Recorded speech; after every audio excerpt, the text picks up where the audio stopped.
Ever wondered how to find the first duplicate characters in a string in just one go?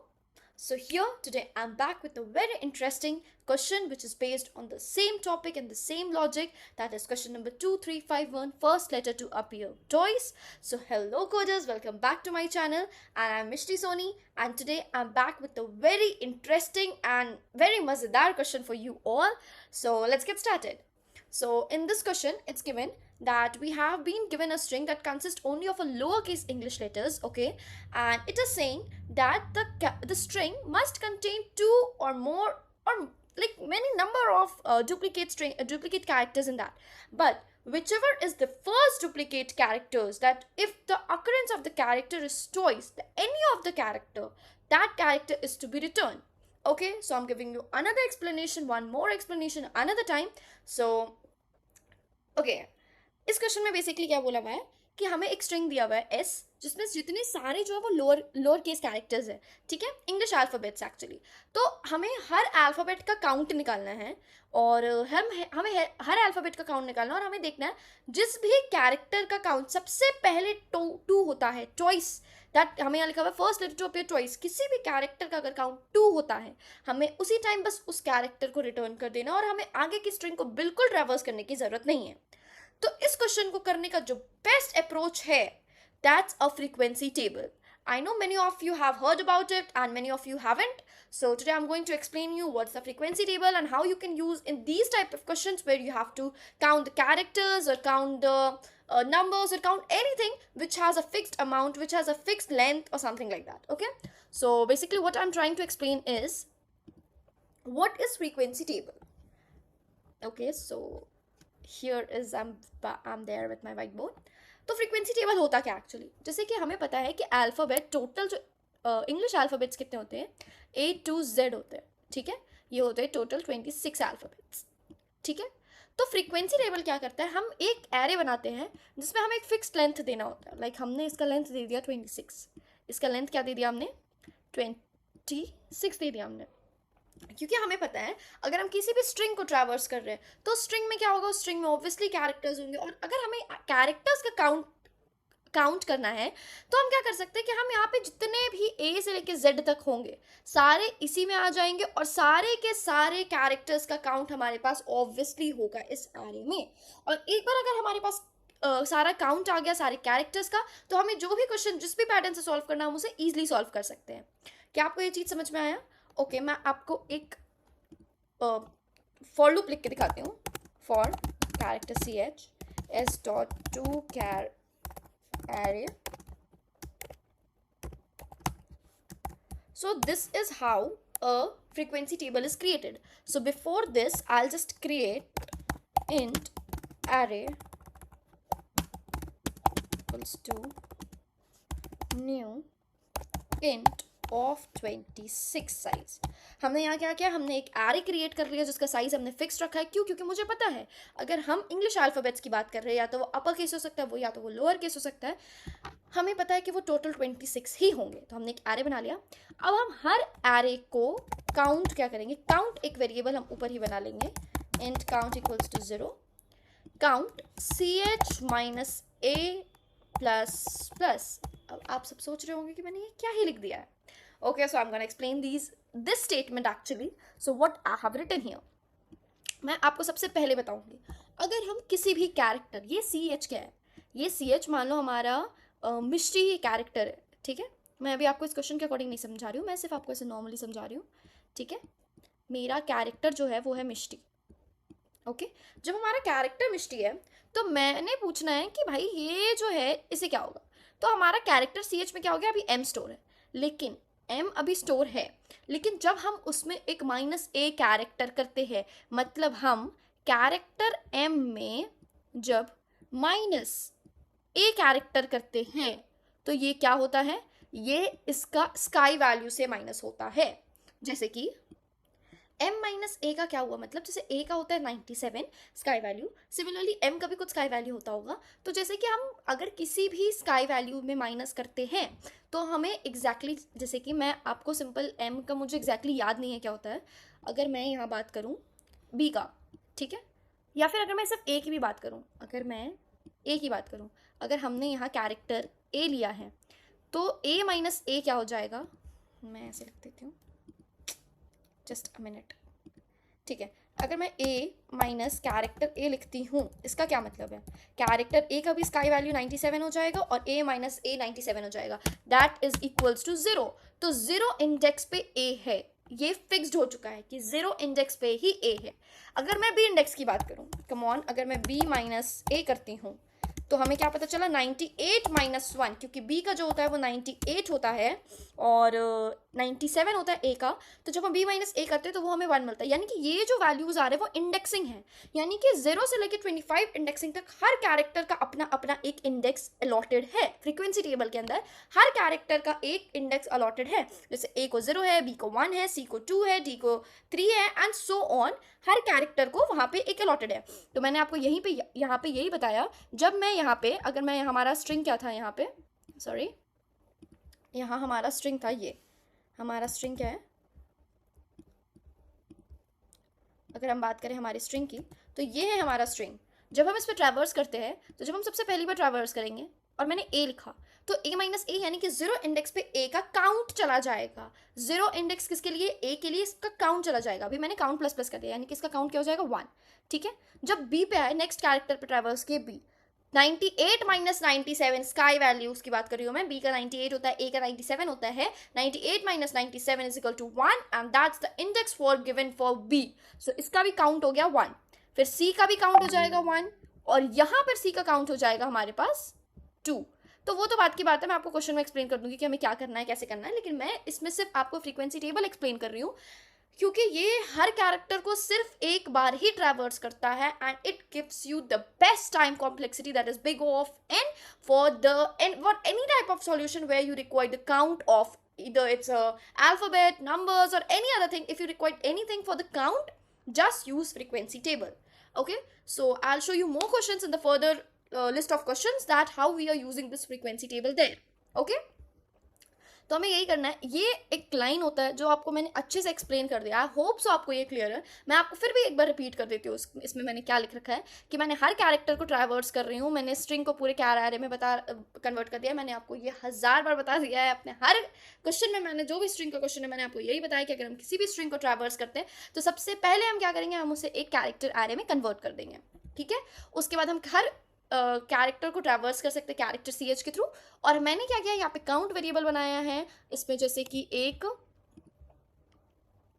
मैं क्या बोलूँ, एक boxes allotted होंगे या फिर एक इंडेक्सेस अलॉटेड होंगे, लाइक ये 0 इंडेक्स हो गया, ठीक है, फिर ये फर्स्ट इंडेक्स हो गया, ये सेकंड इंडेक्स हो गया, सॉरी सेकंड इंडेक्स हो गया, थर्ड इंडेक्स हो गया, फोर्थ इंडेक्स हो गया। लेकिन इसके नीचे ये अलॉटेड क्या है हमें, क्या मैं आप मुझे बता सकते हो कि इसके नीचे क्या अलॉटेड है हमें? तो मैं आपको बताती हूँ, इसके नीचे जो अलॉटेड होगा वो होगा ए, फिर होगा a b c and d and similarly e. तो इस तरह से ये फ्रीक्वेंसी टेबल आपके वैल्यूज़ को स्टोर करता है। ये इसका इंडेक्सिंग हो गया, ये इसका कैरेक्टर हो गया। लेकिन जो एक्चुअली इस एरे में होता है वो एरे क्या करता है, काउंट को स्टोर करता है, काउंट करता है वैल्यूज़ को। तो मैंने आपको ये कंसेप्ट काफ़ी अच्छे तरीके से समझा दिया है। अब मैं चलती हूँ क्वेश्चन की तरफ। अब मैं आपको समझाऊंगी क्वेश्चन। जैसे कि मैंने आपको बोला कि हम हर कैरेक्टर का काउंट निकाल लेंगे, तो जब हम हर कैरेक्टर का काउंट निकालते हैं तो हमें क्या पता चलता है, इसका 1, इसका भी 1, इसका 1, अब इसका 2, 2, 2, 3 and then 3 and then 1. That's the count. I'm again saying it, that's the count. Don't confuse it with any other thing, either the index or either the value or anything. Don't confuse it with any of other thing.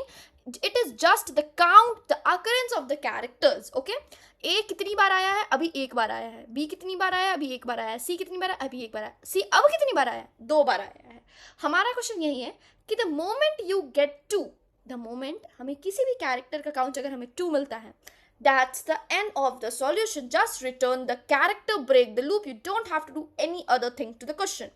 अगर मान लो यहाँ पे 2 नहीं होता, अगर ये b पे 2 पहुंचता, अगर मान लो ये c ही नहीं होता तभी भी 1 होता, b पे 2, तो सबसे पहले b का 2 हुआ यानी कि हमें b रिटर्न कर देना है। क्या ये क्लियर है? चलते हैं अब हम सिंपली इसके क्वेश्चन की तरफ चलते हैं और वहाँ पे बातें करते हैं कि हम कैसे क्या करना है, ठीक है।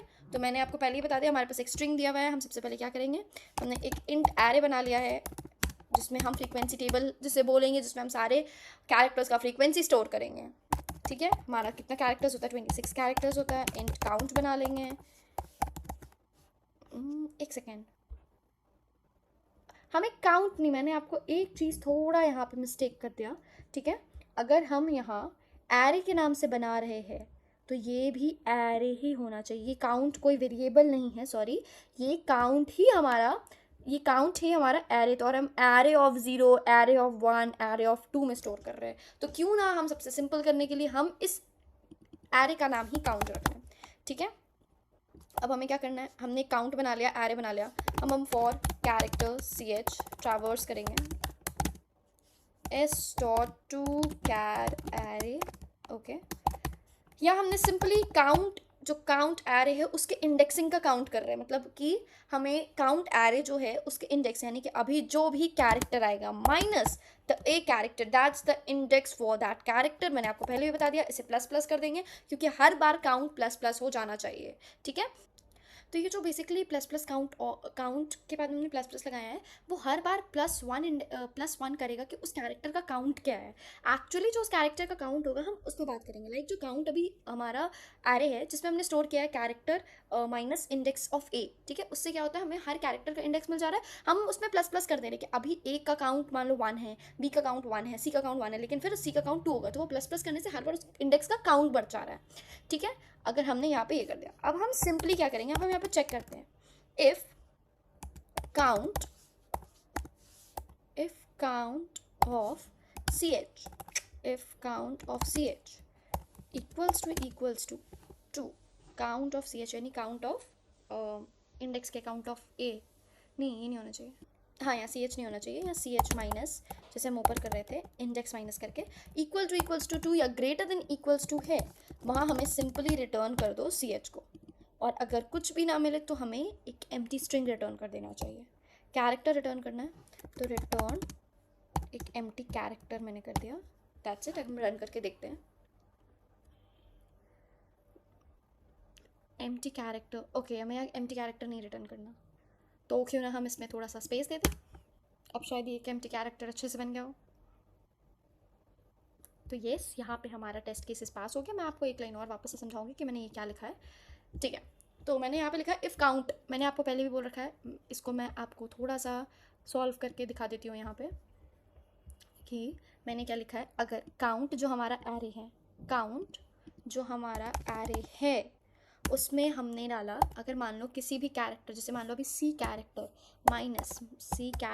माइनस ए कैरेक्टर कर रहे हैं, और हमने बोला इसका क्या मतलब है, 99 माइनस ए यानी कि 0 1 2, ठीक है, मतलब 99 minus 97 that is equals to 2। तो अभी इंडेक्स 2 की बात हो रही है, index 2 0 1 2 a b c, index 2 confuse मत करना, इंडेक्स 2 की बात कर रही है। अब मैं बात कर रही हूँ कि अगर इसका काउंट ऑफ CHAA अगर ये इक्वल्स टू 2 है, तो काउंट ऑफ 2 इंडेक्स, हमें ये देखना, अभी इसका वैल्यू सिर्फ 2 है, मैंने यहाँ जो ये 2 लिखा है इसका वैल्यू नहीं है, मैं आपको कंफ्यूज ना करूँ इसीलिए मैं यहाँ लिखती हूँ।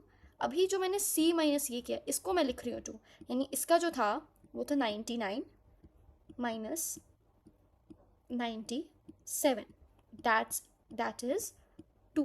तो काउंट ऑफ इंडेक्स 2, काउंट आ रहे हैं उसमें इंडेक्स है 0 1 2, अगर किसी भी इंडेक्स पे काउंट आ रहे हैं उसमें अगर किसी भी इंडेक्स पे, जैसे भी मैंने इसमें इंडेक्स पास किया 2, अगर उसका वैल्यू 2 या 2 से बड़ा हो जाता है, अगर मान लो यहाँ पे C नहीं होता, मैंने जैसे आपको बोला था B, तो सिंपली हम यहाँ क्या करते हैं 98 यानी कि 1, तो काउंट ऑफ 1 यानी कि इंडेक्स 1, काउंट एरे है जिसके इंडेक्स 1 पे B है, मैं उस पर देख रही हूँ क्या उसका वैल्यू 2 या 2 से बड़ा है, अगर है तो उस कैरेक्टर को रिटर्न कर दो, नहीं है तो एक एम्प्टी स्ट्रिंग रिटर्न कर दो। अब हम इसे सबमिट करके देखते हैं हमारा कोड कितना रन हुआ है। तो yes, this code beats 100%. This is the most optimal code for this solution. मैं आपको ये भी बताना चाहूँगी कि बहुत लोग इस क्वेश्चन में हैश मैप यूज़ करते होंगे, that's also a good approach, not bad. But इस क्वेश्चन में क्लियरली रिटन है कि हमें सिर्फ और सिर्फ लोअर केस कैरेक्टर्स दिए हुए, अगर हम हैश मैप यूज़ करते हैं तो उसमें हम कुछ भी यूज़ कर सकते हैं, तो उसमें बहुत ज़्यादा स्पेस लगता है, बहुत ज़्यादा लाइक एक्स्ट्रा मेमोरी मेमोरी हो जाता है, और इसी सब रीज़न की वजह से हम हैश मैप इस क्वेश्चन में यूज़ नहीं करते। तो मैं आपको फिर से बताऊंगा, अगर किसी भी क्वेश्चन में ऐसा रहे कि हमें अगर किसी भी उसके काउंट से खेलना है, do go for very frequency table, this is the best approach for these type of solutions. Okay, so that's all for the solution. Also I can explain you in very short a brute force approach for this question, कि हम क्या कर सकते हैं इस question में, कि हम एक बार एक लूप लेंगे जो एक एक कैरेक्टर को ट्रैवर्स करवाएगा, और एक दूसरा लूप लेंगे जिसमें हर कैरेक्टर को ट्रैवर्स करके उसके बाद वाले जितने कैरेक्टर्स हैं जितना भी होगा उसमें काउंट प्लस प्लस प्लस करते जाएंगे करते जाएंगे करते जाएंगे, जो सिंपल तरीका होता है। लेकिन वो 2 बार हो जाएगा, यानी कि big of n big of n, 2 for loops लग जाएंगे, big of n square, that's not a good time complexity. तो इसीलिए हमने फ्रीक्वेंसी टेबल का यूज़ किया, जो कि हमें big O of n times देता है। और अगर मैं इसकी बात करूँ स्पेस कॉम्प्लेक्सिटी की, तो वो होगा बिग O ऑफ 1 टाइम्स। क्यों? क्योंकि इसमें हमें एक्चुअली पता है कि इसमें सिर्फ और सिर्फ 26 ही, हमने एक फिक्स्ड वेरिएबल दे दिया है, ठीक है। तो हमने एक फिक्स साइज एरे दे रखा है, तो ये कांस्टेंट स्पेस ले रहा है, इसीलिए ना ये ज़्यादा स्पेस ले रहा है ना कुछ, तो इसलिए इसका big O of 1 time space complexity हो जाएगा। So that's all for today. So if you really like my video and enjoyed the video, do like and comment and subscribe to my channel. So मिलते हैं next धमाकेदार video के साथ. Until then, code करो, grow करो and solve करो. Bye guys.